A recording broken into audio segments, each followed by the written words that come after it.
Shavkat Rakhmonov, the number 6 UFC welterweight contender in the world, was supposed to fight number 11 middleweight, randomly, Kevin Holland, on the UFC Noche card, the Mexican card, headlined by Alexa Grasso and Valentina Shevchenko. Kelvin, the man is sparring like maniacs who are spinning, elbowing him during practice, and he cut his orbital bone, kind of like broke his nose. That's kind of what it looked like to me. And that fight is canceled, so Shavkat is scrambling. He's like, I don't know if this Kelvin fight is going to get rescheduled. And I don't really know what the Kelvin fight does for me at this point. In my MMA career, it really doesn't do much.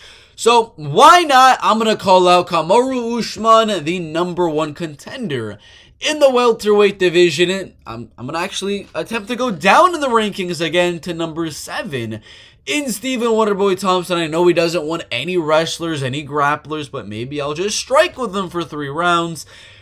Neither guy wants them. I mean, Kamaru Usman is saying, no, I don't want to fight Shavkat unless it's for a title, fully well knowing that, well, Shavkat does not have a belt right now, so you're pretty much blatantly ducking Shavkat Rakhmonov, and Stephen Thompson is pretty much ducking the number 1 contender, the number 2 contender, the number 3 contender, the number 4 contender, the number 5 contender, the number 6 contender, the number 9 contender, and the number 15 contender. He's pretty much ducking all of the wrestlers and grapplers in the UFC welterweight division. So obviously he's not going to want to fight Shavkat Rakhmonov, but that was the call out. Shavkat was like, I want to fight Steve Wonderboy Thompson, and I want to fight Kamaru Usman if the Kelvin Gastelum fight cannot get rescheduled. But yeah, Kamaru's ducking him. Kamaru wants an easy fight. Kamaru's trying to fight Stephen Wonderboy Thompson. And Stephen Wonderboy Thompson is trying to fight Michelle Pereira. He's trying to fight Jack Della Maddalena, Ian Gary.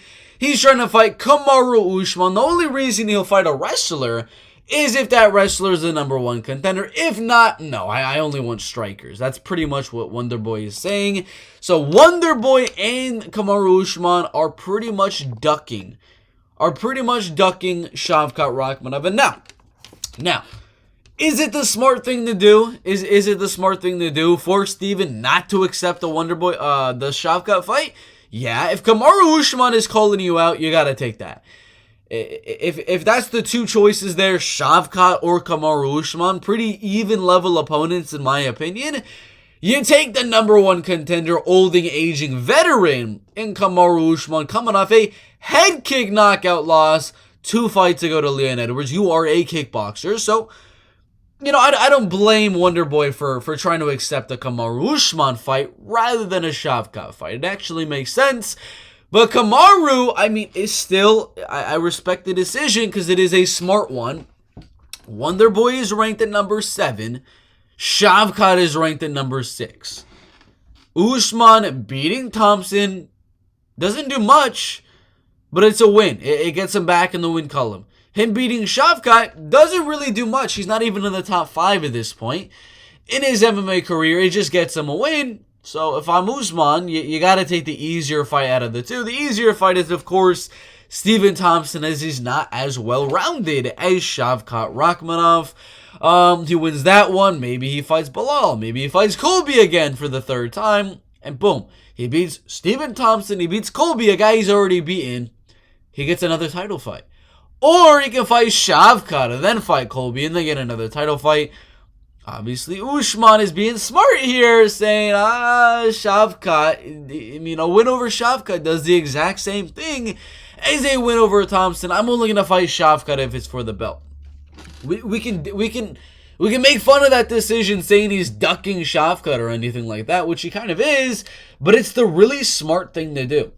It is the smart thing to do. Any coach, any manager looking at this situation as you are the number 1 contender, and you got Stephen Thompson coming off a win, I mean, over number 12 Kevin Holland, but coming off a win nonetheless, who would you rather fight? Kevin Holland or Stephen Thompson or Shavkat Rakhmonov? It is very, very clear. So it is smart. It is smart by Kamaru Usman, but yeah, Shavkat needs a damn fight. Because, yeah, this was a while later. I mean, I know I've been talking about the fact that both of these 2 men are kind of ducking Shavkat Rakhmonov a little bit, but they've literally called out each other in the last few hours. In the last day, I'll say. Kamaru Usman was saying the only fight that makes sense for me is Stephen Wonderboy Thompson. Like, yeah, I mean, it makes sense for your career, but rankings-wise, UFC-wise, what the UFC wants to do to build their up-and-comers, it makes no sense for the UFC to do this fight. For you, it makes all the sense in the world. I believe that. I believe this is a smart call-out. Kamaru Usman calling out Thompson. Thompson accepting. I think Usman kind of destroys Steve Wonderboy Thompson there, but Steven's a live dog. He could catch Usman when he comes in. But again, it is the smart move because, I mean, we got guys like Michel Pereira somehow calling out Shavkat Rakhmonov for a middleweight fight because Michel cannot make weight. It is so funny. This whole back and forth of call-outs in the welterweight division is getting too much for me. But what do y'all think? Usman calling out Steve Wonderboy Thompson, Wonderboy accepting, and Shavkat calling out both of those guys, and they're just like, we don't hear you. We don't hear you. We're going to call out each other over here. It's craziness. What do y'all think about that in the welterweight division? Sean Strickland and Israel Adesanya is going in the right direction to be made for UFC 293. Both Sean Strickland and Israel Adesanya are on board to make the fight happen. The only way this fight does not happen is if there's some freak injury or the visa doesn't come through. Because right now, Sean Strickland's coach, Eric Nixick, right now, all he's working on is getting his visa in order. But the fight, the signs look like it is a yes. It's all pointing in a good direction, but it hasn't been made official yet. So we're still kind of in a holding pattern. We're just kind of at the mercy of the visa process. But he said all the parties involved are on board, and that is from Sean Strickland's coach himself saying that Adesanya is on board. Adesanya's coaches are on board. Of course, that's their homeland of Sydney, Australia. And then Sean Strickland is on board at the moment. Doesn't look like he's like holding out for more money or anything like that. It looks like both men are willing to go and fight each other at UFC 293. It would be an absolute travesty, though, if the only reason this fight does not happen is because of a stupid visa issue. I would be so mad if we just get like Adesanya Cannonier trilogy, or we get Adesanya versus like Brendan Allen or someone like that. I mean, these are not absolutely horrible fights, but we do remember what happened in the Jared Cannonier fight, and we do know what would happen in a Sean Strickland build-up and press conference and lead up to that fight. Would be very, very exciting. So I'm really hoping the UFC finds a way to get the visa situation in order. Australia, the US, get Sean Strickland to UFC 293, and let's get this fight underway. And if the fight does get underway, 5 rounds of action in the UFC's middleweight division. Israel Adesanya, the better striker, really good takedown defense, and Sean, he's got good wrestling, but he just doesn't really go for any goddamn takedowns unless he's fighting Jack Hermanson. And guess how long ago that was? It was a while ago. I mean, that was before the Alex Pereira loss back in 2022 in February. I highly doubt Sean Strickland wins this fight, but it'd be fun. It would be fun either way. I mean, any build-up with Sean Strickland is going to be a good build-up, and I know he has like the worst absolute style to beat a guy like Israel Adesanya, because Adesanya is just going to pick apart the guy that's just coming forward with his little Philly shell looking thing, and yeah, Israel's probably going to pick him apart from the outside, but you already know I'm hoping for a Sean Strickland upset. I'm hoping Sean does exactly what Justin Gaethje just did to Dustin Poirier. Head kicks Adesanya in round number 1. Fights Dricus du Plessis, beats him, and, comes on to go on and beat Anderson Silva's record. That's the dream right there. That would be absolutely hilarious. It's probably not going to happen. I got Israel Adesanya by TKO in round number 3 or in round number 4. What do y'all think about Adesanya, Sean Strickland? And do you think the visa situation gets sorted out? This is going to be a quick one, but Nate Diaz is not going to be doing an MMA fight with Jake Paul inside of the PFL. He says his next fight will be an MMA fight, but it is not going to be for the PFL, and it is not going to be against Jake Paul. He says he does plan to move back to the UFC octagon, and most likely, in my opinion, I could be wrong, but what makes sense for Nate Diaz at this point? We do have a McGregor comeback looming. I mean, I don't know what the USADA situation is looking like, but we got a McGregor comeback looming, and it seems very obvious.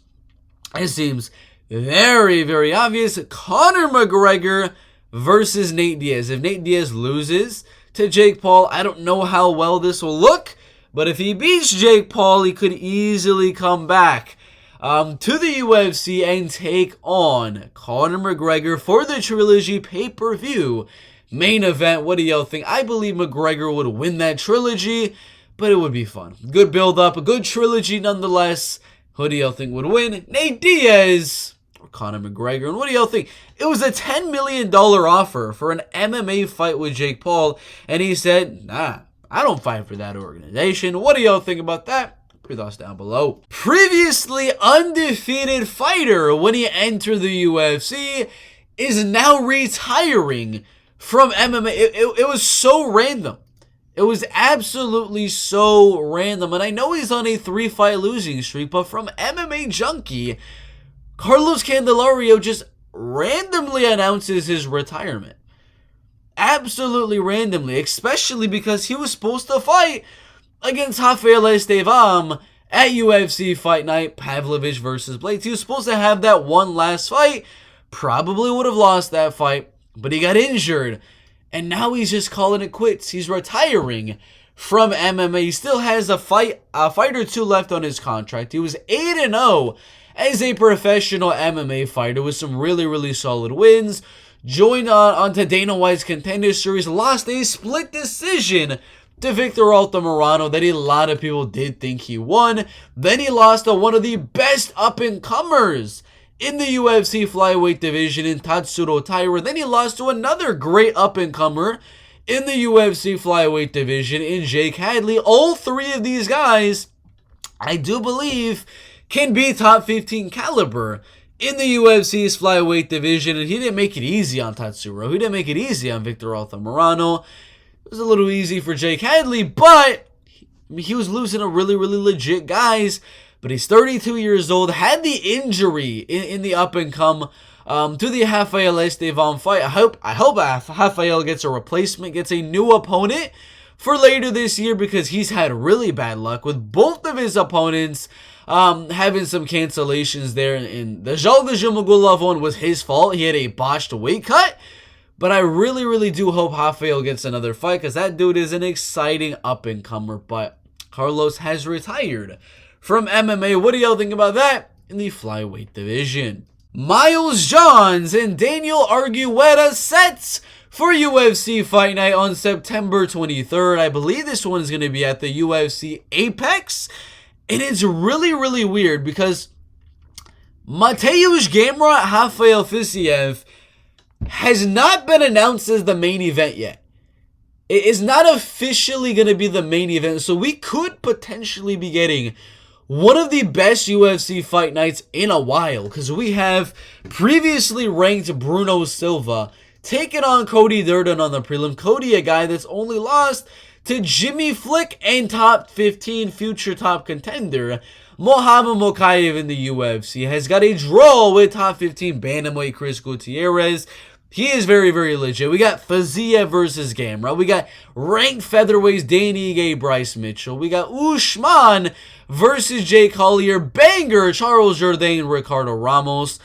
And now we do have Miles Johns, Dan Argueta. This is looking like one of the better UFC fight nights in a while, and this getting added to it is a great addition because Miles Johns has done some good things in the UFC. 2 knockout wins on Kevin Natividad and Anderson Dos Santos, and even the fights he loses are pretty entertaining.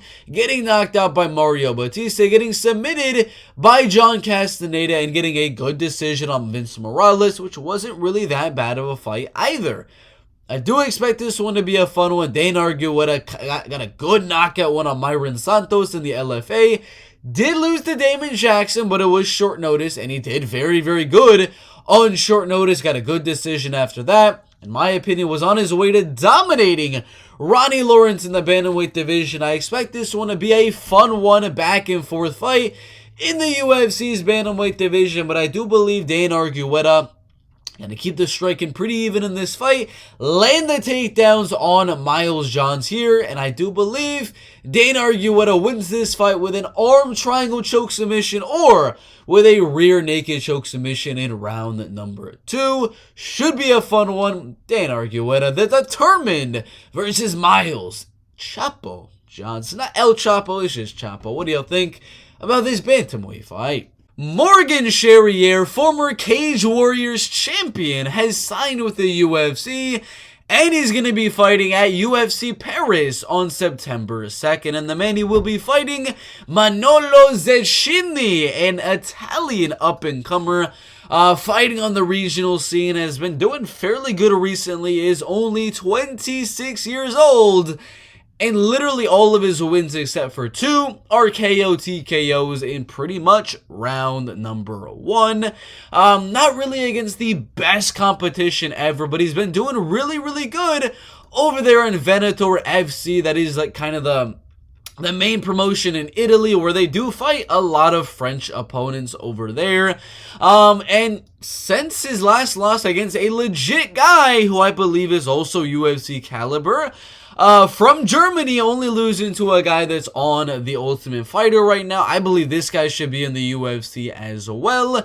But since that loss, he came out with a first round knockout win and a second round devastating knockout on a guy with a knee down the middle, which was really, really nice. He is definitely a guy that can put you to sleep at any moment. But Morgan Charriere's never been knocked out. He's got 10 knockouts of his own, but he's never been knocked out himself.